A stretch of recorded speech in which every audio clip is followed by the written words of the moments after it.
ஒரு கிறிஸ்தவர் கிறிஸ்தவராக இருக்கலாம், ஒரு முஸ்லிம் முஸ்லிமாக இருக்கலாம். ஆனால் ஒரு ஹிந்துவாக இருந்தாலே இவர்களுக்கு பிரச்சனை. ஒருவன் ஹிந்துவாக இருந்துவிட்டால் அவன் மதவாதி. இதுதான் இவர்களது போலி செக்குலரிசம். என் நம்பிக்கையை கொண்டாட எனக்கு உரிமை உள்ளது. அதை கேட்க நீங்கள் யார்? உங்கள் நம்பிக்கையை நாங்கள் கேள்வி கேட்கவில்லை. அதே நாகரிகத்தை நீங்கள் கடைபிடியுங்கள்.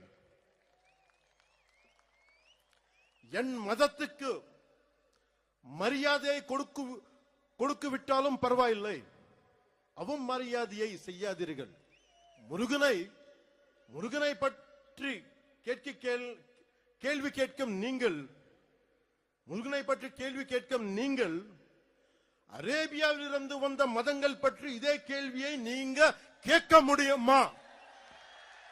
அதற்கான துணிச்சல் உங்களுக்கு உண்டா? அதனால சொல்றேன், சீண்டி பார்க்காதீர்கள்.